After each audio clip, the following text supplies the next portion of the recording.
Hi, Bill here with 30 Minute Wood Shop. Thanks for joining. If you saw my previous video, I made these really cool dice vaults.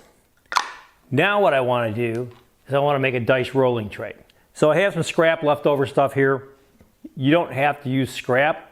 I got a couple links to the bottom to a 1/4 inch Paduke. Really a beautiful wood. Or you can go to the big box store and buy some 1/4 inch poplar. Works just fine. But I have this mahogany. These are about 2 inches by 15, and I have a piece of leftover 1/4 inch plywood. That's going to be the bottom. What I want to do is I'm going to make these things down into about 1.5 inches, 1 3/8 high, which is going to be about twice the height of a die. So about that high, roughly. Just to keep things in while you're rolling. The ultimate box size is going to be, with the wood I have, is going to be about 15 by about 7.5, 8 inches wide. Now, like I said, I'm using scrap wood. I actually have a plan in the bottom, dimension sketch. If you go down and see more, hit my blog, and in there you'll find a dimension sketch, and you'll find it is about 8 by 12, a little bit bigger. Now, a couple things on finishing these. I'm not going to put anything in here, but if you want, you can use leather. Once it's finished, put the leather at the bottom, or you can use felt or something like that if you want to have a little bit quieter when you're rolling the dice. I'm going to skip that and just leave it raw wood because that's what I like. So let's start cutting these things down to size.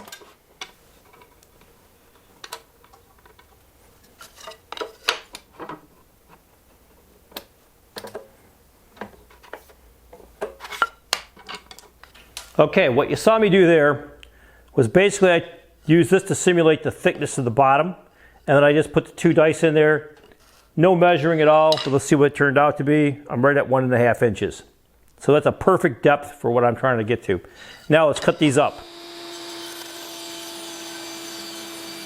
First thing I want to do with the radial arm saw is to cut these pieces so they're even. These are pretty darn close, but there's a slight difference here, so I'm going to make these exactly the same. Just trim it off a blade width. Now I'm going to go ahead and split this piece in 2. And I'm going to end up with 2 pieces that are about 7 3/8, 7.5 inches wide. Next thing I'm going to do is set up a rabbet here. It's going to be 1/8 inch, so that's half of the 1/4. And then it's going to be 1/4 inch deep so that the bottom will sit flush and be rabbeted in. So I'm going to set 1/4 inch first.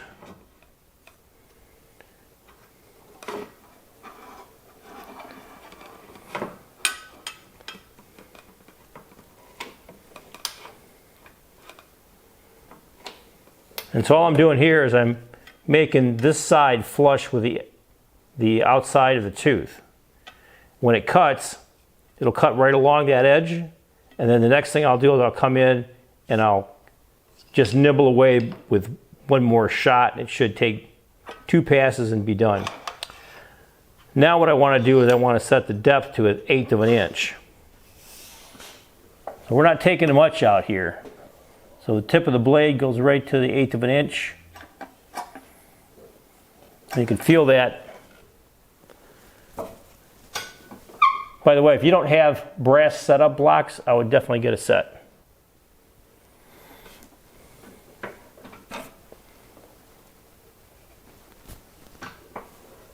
Okay, that should be good.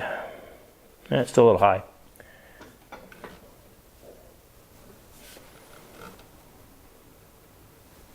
All right, there we go. One thing you always do, by the way, is cut a test piece first. So we'll be doing that, then we'll be cutting the rabbets in these pieces. Now I'm going to do a quick layout for the bottom. Again, I'm not going to be measuring this. All I'm doing is I'm butt joining here, and I'm butt joining this side, so all I need to know is what the distance of this is, and it's right there. Draw a quick line. I'll be cutting that off. Now for the length, what I need to know is what the distance of these 2 pieces are right there. and that'll give me the amount I have to subtract from the overall length.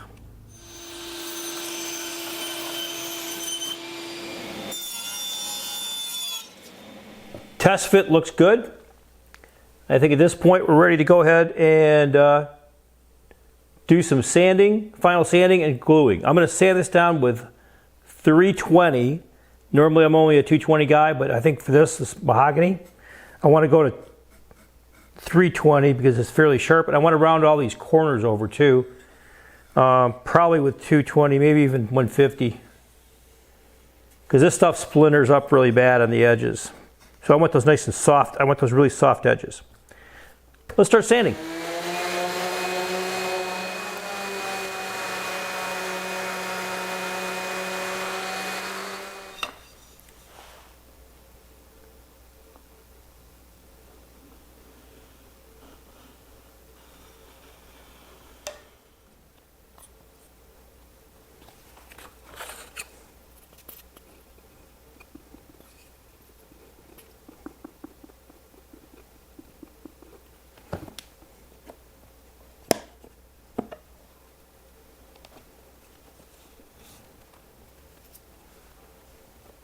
Successfully clamped. Now we wait about an hour, 2 hours till it gets set up, and then we'll come back and do some sanding. Moving toward completion, what I want to do now is some sanding. These sharp edges really have to come down. Matter of fact, you can see a little bit of splinter there. One thing I did not show you is we have these little 3/16 by 1/4 inch holes here from the rabbets. I just chopped a couple of small pieces off, some leftover, and dropped a couple of plugs in there, and we'll use the orbital sander to flush those up. So I'm going to start with just hitting this with some, I'm using 220 to round these edges.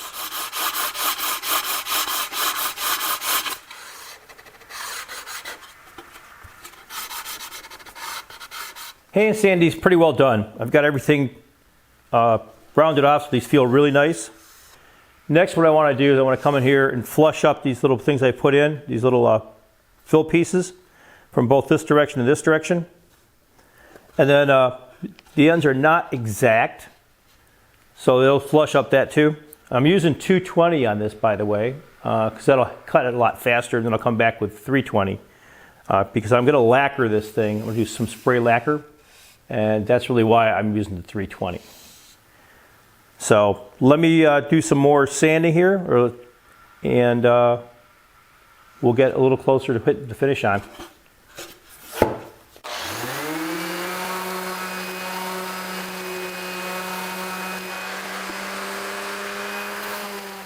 I have my first coat of lacquer on, and I've got it sanded out with 320, so it's really nice and smooth.